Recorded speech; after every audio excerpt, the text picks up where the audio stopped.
deja vu moment I thought it might be with the sun and the lack of big fluffy clouds. Little too edgy, but they say edgy. But regardless, we are back at the 1910 Hatfield Bridge here at Hatfield State Park, and there in the background is the Merced River. And if my memory is serving me correctly,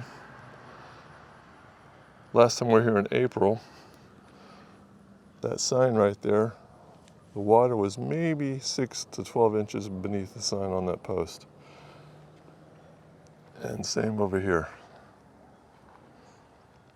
Yeah, the water was definitely all the way up in here. So quite a change.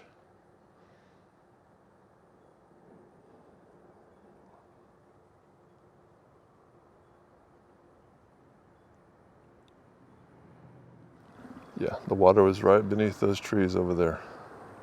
None of this was visible, just nothing but water.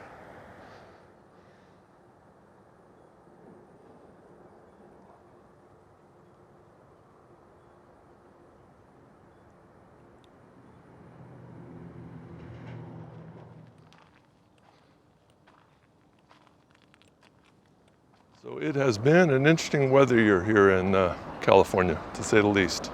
Fortunately, we had a very, very mild spring. We had a few warm weeks there, but overall very mild, and even easing into summer, and we definitely eased into summer. It didn't get hot until, significantly hot, over 100 degrees, sustained anyway, until like July. So yeah, we definitely eased into summer. And because of that, along with some really good water management, they were able to release a whole lot of water out of the reservoirs and make room for all that snow melt. And we came out of it a lot less scathed than we might have otherwise been.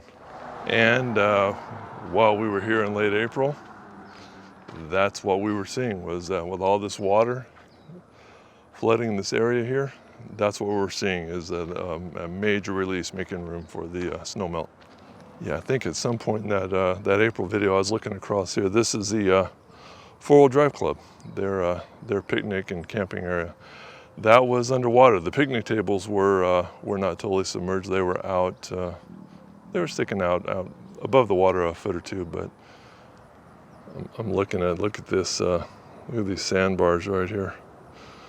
That water was churning through here, building up a berm on the inside of the bend there. Wow, that's nature at work, isn't it? Now, curiously, the peak outflow, or peak melt, if you will, up in Yosemite in the Merced watershed, that occurred about a month after we were here in late May. We'll get into that when I show you some video I shot last week. Last week I actually made it up to the Merced River Canyon again. The west entrance to the park, and actually went into the park this time during the off season. Something I've never done before. Now, why did I not go back in June, July? Great question. And the simple answer to that is wait times. I've been to Yosemite quite a few times. Never get tired of going, but they were warning folks of 3 to 4 hour wait times, and I thought, no, I don't want to do that. I just don't want to do that, because I wanted to go up there and shoot video, do a lot of photos. I needed a whole day, and I wasn't going to burn half my day waiting in line just to not get everything done that I wanted to do. So, but we did go, and I dug up some flow charts on the water levels, the water flow rate, and all that. And again, I covered that in the video, so stay tuned. We will definitely be getting into that. And Yosemite, even though it's what most would consider the off season, it was still beautiful, just beautiful. And yeah, so with that being said, let's get out of here and move on to Yosemite.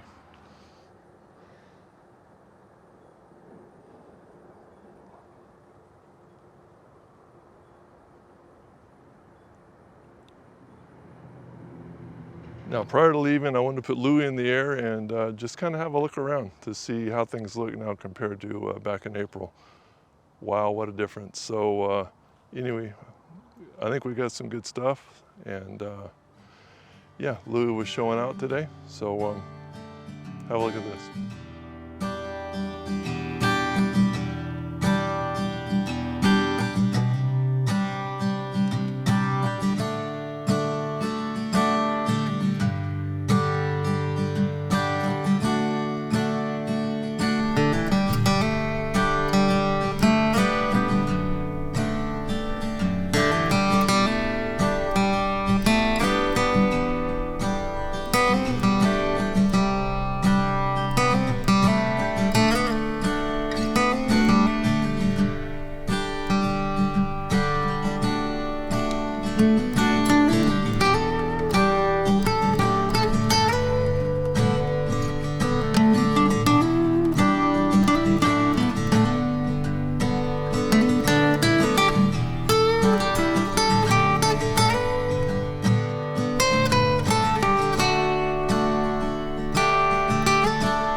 All right, so a lot has changed in, what is it? It's early fall.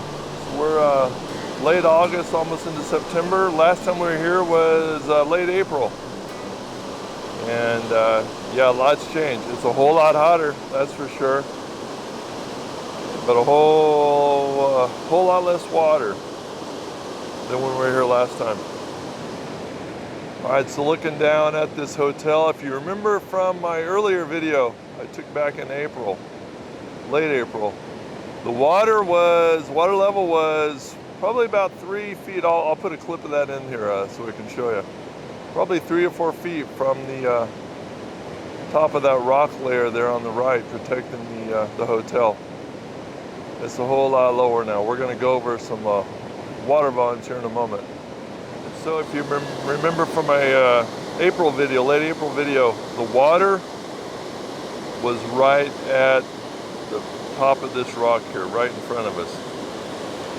Basically right here. The water was right along here. So we're looking at a much lower volume of water. I don't know that the noise has decreased. It's still noisy out here.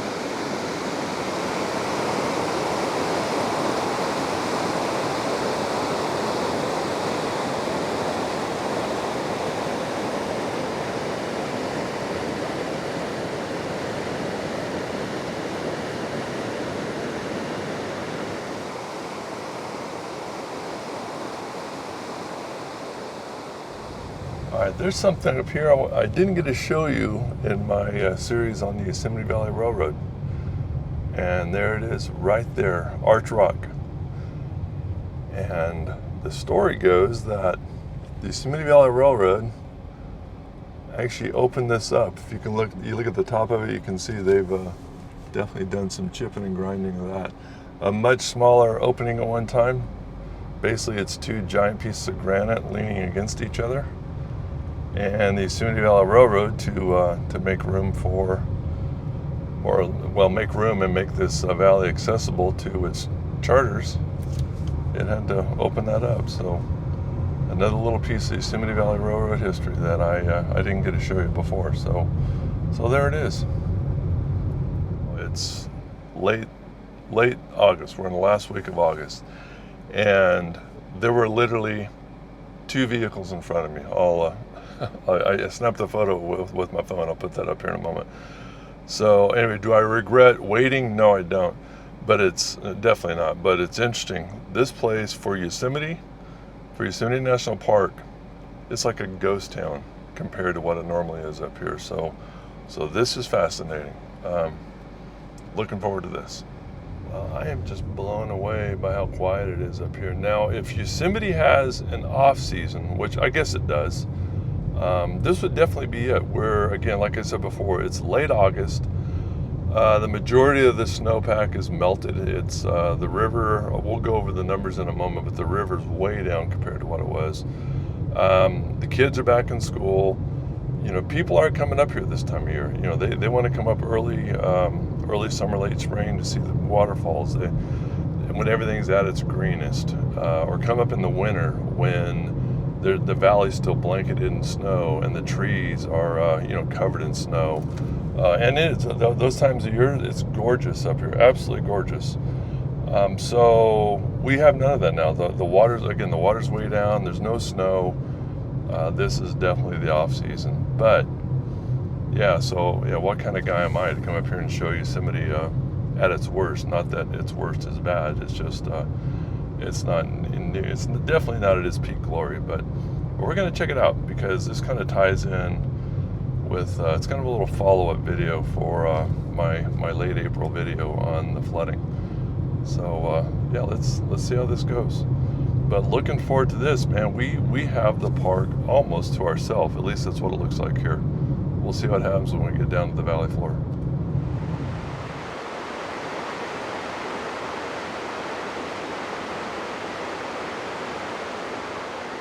It's an interesting statistic. Travel times from train and stage in 1900 between San Francisco and Yosemite Valley, it took 2 days. And the approximate cost is $75. And back then, the number of visitors to the park was 5,000 a year. 5,000 visitors a year. Now contrast that. Automobile in 1995 from San Francisco to Yosemite Valley, 5-hour drive, approximate cost $20. Of course, that's probably about $30 now, given the increase in the cost of price of gas between 95 and now. But interesting stat. And look at this. There's Yosemite Valley Railroad. How awesome is that?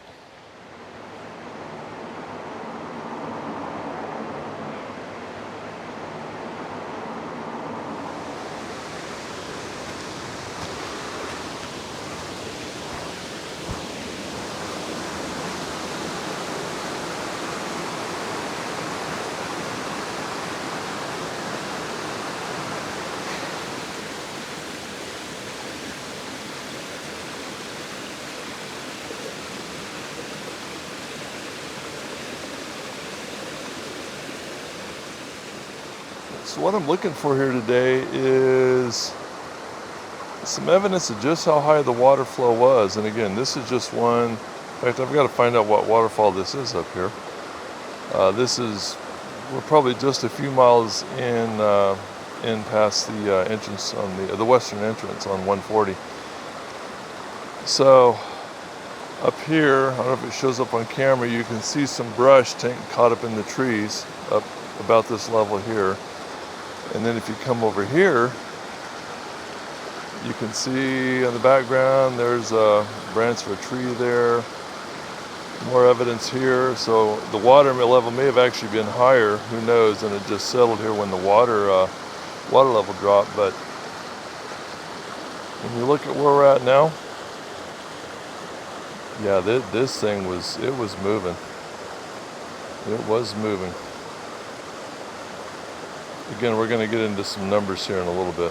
I'm looking for a spot up the road here. Still pretty though. Very pretty.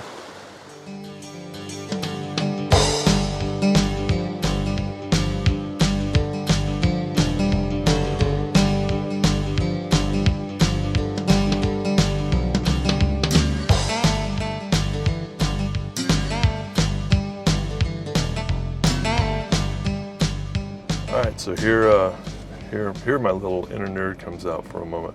So I copied this shamelessly right off of the U.S. Geologic Survey website on historic water flows here at in Yosemite National Park, and we're going to go down the bridge where they record this is just behind us here. So we're going to go down there in a moment. But look at this. So this is August 28th through August 28th, 2023.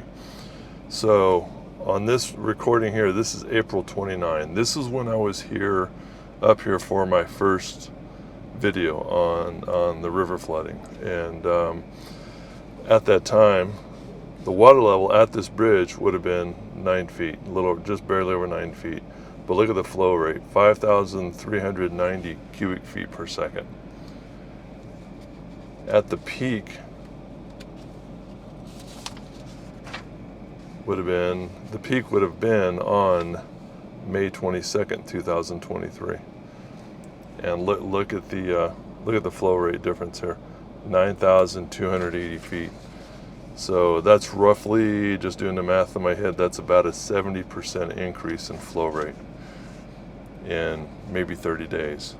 And the river height, not that matters as much, but it was 9 feet on April 29th.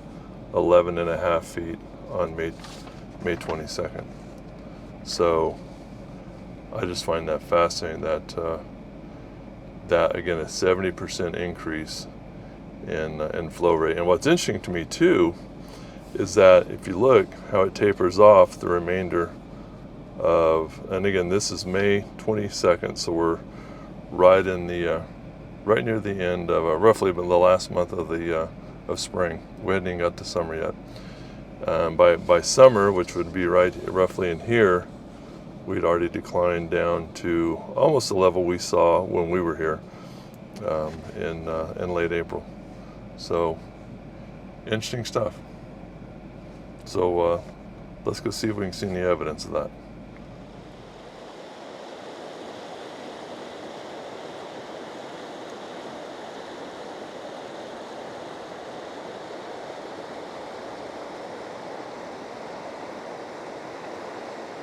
All right, so I'm here at, I think it's called the Pohono or Pohono. I'll have to look it up. Yeah, whichever bridge it is. I'm looking for any evidence of the equipment they use to actually measure flow rates, and I'm not seeing it. So we'll continue looking. But also, we're going to look around and see if we can see any evidence of the water levels that I was just talking about there. So let's have a look. Look at this. This is a beautiful arched bridge. We did some night photography out here one time of this. It was quite spectacular. I'll see if I can find a photo of that somewhere in my archives. Okay, so I don't have any numbers from today, but the numbers from yesterday suggest that our flow rate right now, or as of yesterday, so I know it's pretty close today, just under 450 cubic feet per second. So 450, let's call it 450 cubic feet per second. Now the flow rates, as I showed you earlier, what was that, April 29th, were just under 5,500. So roughly a little over a tenfold increase in flow. However, at its peak on May 22nd, the flow rate was over 9,000 cubic feet per second. So the water level here right now is a little over 6 feet as of yesterday. And again, for wherever they're measuring it at, which I don't know where that would be.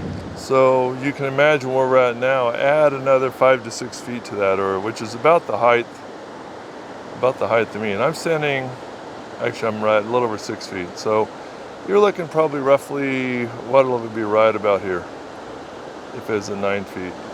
At the peak, when it was 11.5 feet, we would have had just a foot or two of space under that bridge at its peak. That would have been quite a show. And if you look over here on the opposite bank, you can see some evidence maybe of where that water line was. You can see the brush up on the bank right here where some of that brush had gathered. So yeah, it's right here. That would have been quite a show. So it didn't get to the road or the highway. That's Highway 140, by the way, where you see those cars going by. It didn't get to the road there, but in the lower lying sections, and I remember that they said some areas of this of 140 were actually flooded. That's amazing.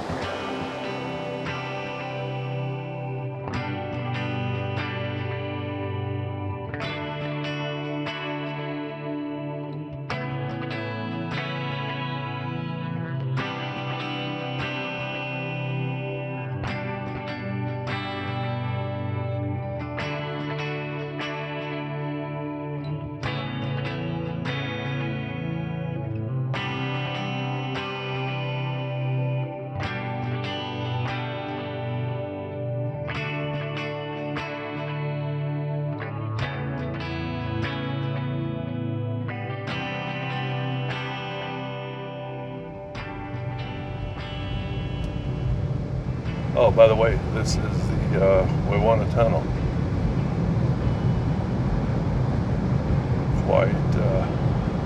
Quite lengthy. I don't even know the length of this, y'all. But I'll let me find that out, and I'll put it in on the screen. And how about this, huh? This is actually really fun in the winter. There you get these small little water, little tiny streams of rivulets of water percolating through the rock, and you get little icicles look like stalagmites. All right, we've just come out of the, I guess it'd be the valley side of the Pohono Tunnel, and at a point called Tunnel View, appropriately enough. But we're looking out here. This is right down into the heart of Yosemite Valley. And right in the middle of your screen, that dome, that half dome, that's Half Dome. And El Capitan on our left. And off to the right, let me zoom in a little bit, and this is Bridalveil Fall. And on a day like today, where you have that wind blowing across the face, it definitely looks like a veil. Look how beautiful that is. And again, we're only about 1/10 of the water flow that was here back in April and late spring. This is pretty spectacular. A little busier up here than other parts of the valley. We're going to hike up to Bridalveil, but the parking lot is blocked. Apparently it got flooded this winter, so they're doing some repair. All right, we're going to get on out of here. Wow, this is spectacular. Something I forgot to mention earlier, and I want to mention it before we drive off, but this is actually Bridalveil Fall is fed by Bridalveil Creek, appropriately enough. And then that flows, once it comes off the waterfall, it flows down into Yosemite Valley, right in front of us there, and into the Merced River. All part of the Merced River watershed. It's hot today, so it's hazy. All right, I found a whole crowd of folks. I thought it was a ghost town because everybody's gathered here. But anyway, there's El Capitan right there, and then right across the road. Look at this. That's spectacular, but look at this. There's Bridalveil Fall. Look at that.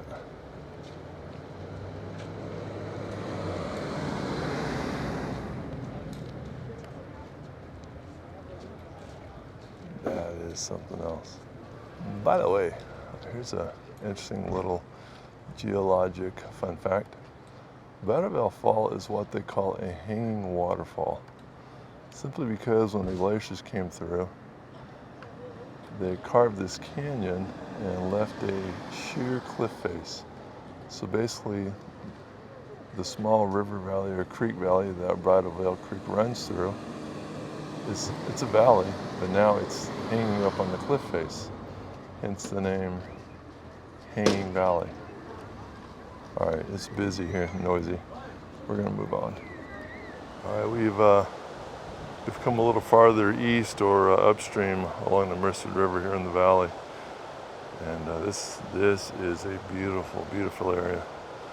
But what I wanted to show you was this. Look at the tree roots here.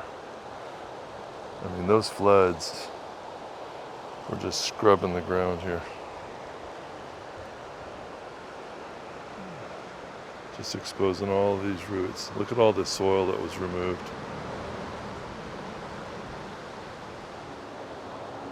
It is, even though the water's down as low as it is right now, it is beautiful in here. It's actually very nice and cool. It's been kind of warm up here. We're pushing 90 degrees today. But right here, I mean, at least what it feels like it's at least 5 to 10 degrees cooler. Now this is interesting. The soil here right on the bank, there's the water. We're about 2 feet up the bank here. It's actually wet. It's damp right here. You know, and as I mentioned in my earlier video when I was up here near the west entrance, the water here, the runoff here peaks about 2 or 3 o'clock in the morning. So we're probably at the lowest point here right now, and during the day. And so it looks like it'll be back up another couple of feet here tonight. Okay, so what I wanted to show you, I couldn't stop down there. There were just that one parking lot was full. But if you look along the road here, there's a bunch of orange cones that are stacked up along the side of the road. And it looks like that embankment there during the floods was pretty heavily eroded. A lot of undercutting going on there. Yeah, when you think about it, if the river channel here was another 9 to 11 feet high, higher than it is now, like we saw downstream, that would have put it very near or maybe even above the roadbed there. That's fascinating.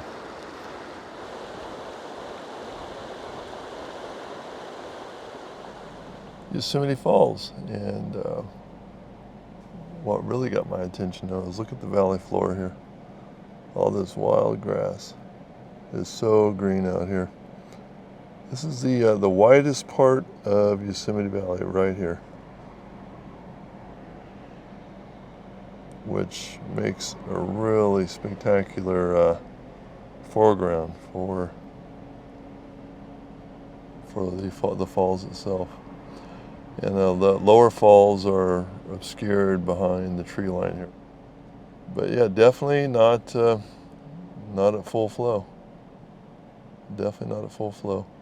Yeah, I have a lot of great photos of this. Some of them even after dark, you know, some midnight shots. But it's beautiful. It's still beautiful regardless how much water there is. It might be the off season, and there might be some haze from the warm air, but it's still beautiful. These bees are everywhere. Everywhere. They seem totally uninterested in the humans roaming around. But they are fascinated by these flowers.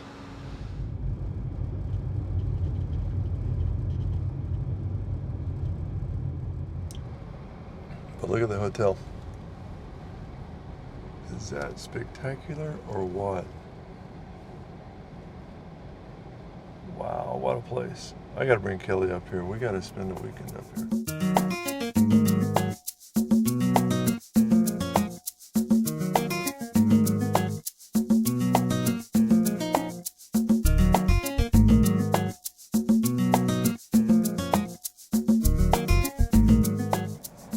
Yeah, I wanted to show you guys this paint job.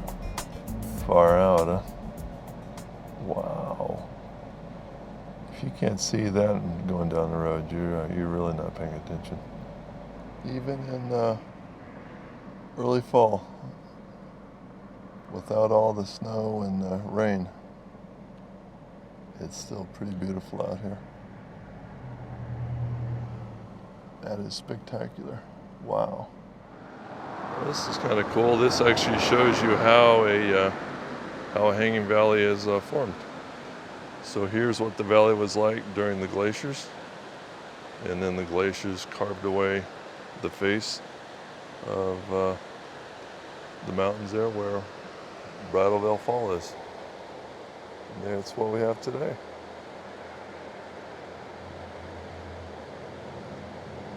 Pretty spectacual. All right, and another great view of El Capitan on the left. And Bridalveil Fall on the right. Really showing that hanging valley we're talking about. And then here's the Merced River right beneath us. And I'm still looking for some evidence here of just how high the water was this winter. Because check this out. This is how high it was in 1997. And I mentioned that at in the other video. Look at this. It's about 7 feet above where I'm standing right now. We were up here probably 4 or 5 years ago doing some long exposure photography. We're well into the night, and it was after midnight. And I happened to glance up here on El Capitan, and on the face of it, it was pitch dark on the face of the mountain there, but I could barely make out some lights. And so what happened is some rock climbers had made it roughly about halfway up where they stopped for the night. And you could see their lanterns illuminating inside the tents. That was, that was a really cool thing to see. That's just amazing that people can climb that. And apparently there are a network of pathways to get up to the top of that rock. But I'll take the word for it. That's not something I'm going to be doing. Okay, I'm burning way too much time here, so let's get on out of here. We're going to leave the park and get downstream. There's a few other areas I want to visit. I kind of like the then and now type thing. So let's go look at what the river looks like in a few locations now versus back then and back in when we shot that original video up in this area in late April. All right, so here we go. I have to be honest with you, this is killing me, man. I so badly want to stay for a sunset photo session. Man, that would be spectacular, but maybe we'll make that another video. There you go. All right, we have returned to Foresta Road, and again, just a reminder, this is the old right-of-way of the Yosemite Valley Railroad that ran from 1907 until 1945. And wow, this always just has such a cool vibe coming through here, man. This is, I mean, I'm thinking this is about as close as you can get to seeing what it would have looked like back in the day. as you're riding the train. Such a beautiful area. The river's off to our left. And speaking of railroad history, this is the old Jim Law house right here. Wow. And looking down here, there's no indication that the flooding ever got up this high. However, we did pass some campgrounds earlier, and those campgrounds obviously were underwater for a period of time. They didn't really sustain a whole lot of damage, it didn't look like, but they definitely had some soil washed away. Things moved around. All right, we're going back to a spot that we looked at in our April video. Did a little before and after. I'm thinking now that that site did not get underwater, but we're going to look at it real close and see. All right, but I said I wanted to do a little then and now and comparison. And you remember how high that water was back in April. So let's look at it now and see where we're at. So in April, the water was right up in here, and the only piece of concrete you could see above water was, it's now kind of obscured behind that tree, that shrub right there. That is a tree branch. And just the tip of that was sticking out. None of this was visible. Now in that video, the April video, we were standing right here looking down. I'll find that clip. And the water was right where these branches are here. I mean, it was literally right here. In fact, these rocks here, I don't even think were above water. It was right here at our feet. And again, like I mentioned then, it hadn't even peaked at that point. However, looking around here, I'm not seeing any evidence that the water ever crested up onto the right-of-way here. But then this is a pretty broad section of river right here. Down here, we'll stop on the way out. There's definitely some evidence of the water being up there. It was moving. So that was probably when it was running at that over 9,000 cubic feet per second. You know, it was touching right here and definitely scrubbing that. So wow, yeah, what a difference. Still beautiful through here though. Look at this. All right, so we're headed back upstream to our final spot, and you can see that there definitely was some fast-moving water going through here. This is interesting. This is the site of the old Incline post office right here in Incline, California. Cool piece of history. And the old Incline Railroad right-of-way. Now being utilized as a driveway. Some things have changed. Check this out. There's definitely a whole lot less water coming down the river. Man, it's still beautiful though. This is just such a beautiful section of river right through here in the Merced River Canyon. Just beautiful. And again, there's the old right-of-way, Yosemite Valley Railroad. What a spectacular journey that would have been. Pretty spendy, from what I understand. You had to be relatively well off to do such things, but definitely would have been a privilege to do so. This is spectacular. All right, so I'm gonna shoot a few photos here, and we're gonna end this video in the same exact spot we ended our first one back in late April. I don't know where we're going next on the next video. I think we'll head back out to the Delta and kind of finish that. That was I think my first video out in the Delta is kind of a dud. I just kind of threw it together. I'll do a little more research and spend a little more time out there and make the second one better. So anyway, so we'll probably reconvene there, and then from after that video, maybe head to the coast. I don't know. There's a lot to see. So anyway, we'll see you in the next video. Appreciate you tagging along.